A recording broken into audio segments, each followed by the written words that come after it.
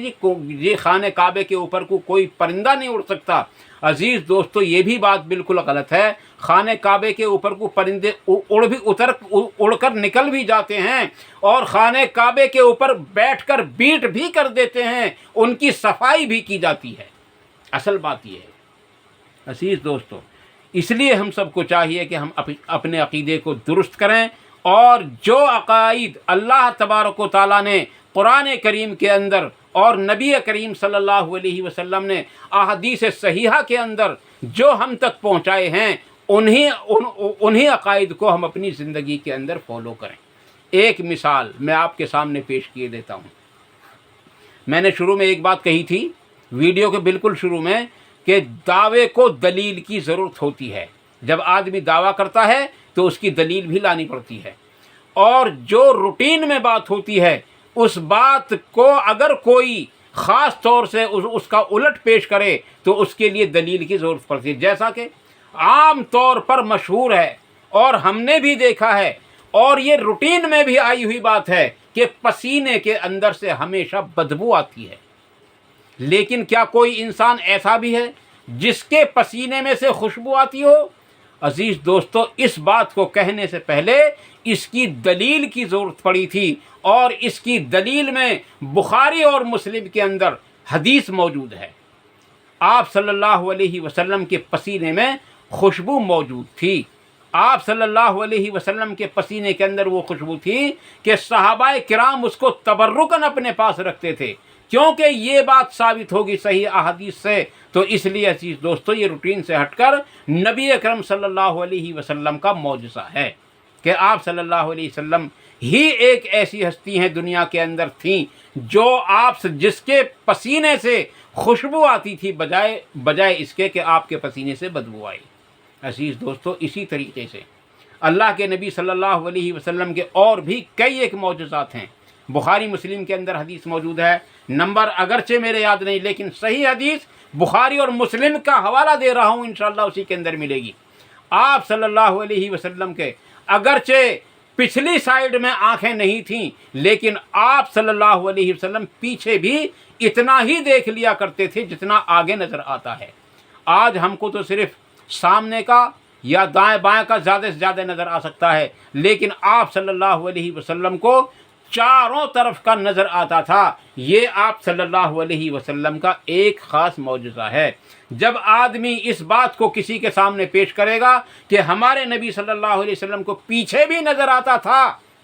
جب اس کا دعویٰ کرے گا تو اس کو بھی دلیل کی ضرورت پڑے گی، اور اس کی دلیل بھی بخاری مسلم کے اندر موجود ہے۔ اس لیے عزیز دوستو، اپنے عقائد کو درست کرنے کی کوشش کریں اور اپنے عقیدے کو قرآن سے ملائیں۔ جو عقیدہ قرآن نے ہم کو سمجھایا، اللہ تعالیٰ ارشاد فرماتا ہے کہ کیا ان لوگوں نے یہ بات نہیں دیکھی کہ اللہ کی مخلوق میں کتنی چیزیں ایسی ہیں جن کے سائے دائیں سے بائیں اور بائیں سے داہنی طرف گھومتے رہتے ہیں، اور وہ اللہ کے سامنے عاجزی کے ساتھ سجدے میں پڑے رہتے ہیں۔ اور اللہ تبارک و تعالیٰ کے نبی جناب محمد الرسول اللہ صلی اللہ علیہ وسلم کی زوجہ یعنی زوجہ مطہرہ نبی اکرم صلی اللہ علیہ وسلم کو نبی صلی اللہ علیہ وسلم کے سائے کے ذریعے پہچانتے تھے۔ اس کے علاوہ حضرت انس بن مالک رضی اللہ تعالیٰ نے خود یہ بات بتلا دی کہ نبی اکرم صلی اللہ علیہ وسلم نے خود ارشاد فرمایا کہ جہنم میرے اتنے قریب ہو گئی تھی کہ میرا اور آپ لوگوں کا سایہ اس کے اندر نظر آ رہا تھا۔ میں نے تم کو پیچھے ہٹانے کا ارادہ کیا تو وحی کے ذریعے مجھ سے منع کر دیا گیا کہ ایسے ہی رہنے دو، کیوں کہ ہجرت تم نے بھی کی، ایمان تم بھی لائے، اور جو ہے جہاد تم نے بھی کیا، اسی طریقے سے یہ لوگ بھی ایمان لائے ہیں اور جہاد انہوں نے بھی کیا ہے اور ہجرت بھی انہوں نے کی ہے، تم میں اور ان میں۔ یعنی جبرائیل نے اسی حدیث کے اندر بتلایا، مجھے اب یاد پڑا ہے، جب میں نے یہ حدیث تفصیل سے آپ کے سامنے پیش کی تھی اس وقت میں اس بات کو بھول گیا تھا۔ جبرائیل نے یہ بھی بتلایا کہ تمہارے اور ان لوگوں کے درمیان میں جو میں فرق دیکھ رہا ہوں وہ صرف یہ ہے کہ تم کو نبوت دی گئی ہے اور ان لوگوں کو نبوت نہیں دی گئی۔ اس لیے عزیز دوستو، میں پھر اس بات کو کہہ رہا ہوں کہ اللہ کے نبی صلی اللہ علیہ وسلم کا سایہ موجود تھا، اور ایسا سایہ موجود تھا کہ نبی اکرم صلی اللہ علیہ وسلم کی ازواج مطہرات جو ہیں اسی سائے کے ذریعے آپ کو پہچان لیا کرتی تھیں۔ اللہ تبارک تعالیٰ سے دعا ہے کہ وہ ہم سب کو ان مختصر سی باتوں پر عمل کرنے کی توفیق عطا فرمائے، اور اللہ سے دعا ہے کہ وہ ہم سب کو جو ہے مکمل طریقے سے قرآن و حدیث کی روشنی میں عمل کرنا آسان فرمائے، اور جو بات جذبات میں میری زبان سے غلط نکل گئی ہوں اللہ تعالیٰ ان سب کو معاف فرمائے اور ان سب باتوں سے درگزر فرمائے، اور جو بات صحیح نکلی ہوں اللہ تعالیٰ ان سب باتوں کو ہمارے دلوں کے اندر راسخ فرمائے، ان تمام باتوں کو جو ہے باتوں پر عمل کرنے کی توفیق عطا فرمائے، ان پر عمل کرنا آسان فرمائے، ان پر عمل کرنے کے موقع بھی عطا فرمائے، اور ان باتوں کو دوسروں تک پہنچانے کی بھی توفیق عطا فرمائے۔ وآخر دعوانا ان الحمد للہ رب العالمین۔ سبحان ربک رب العزت عما یصفون وسلام علی المرسلین والحمد للہ رب العالمین برحمتک یا ارحم الراحمین۔ والسلام علیکم ورحمۃ اللہ تبارک و تعالی وبرکاتہ۔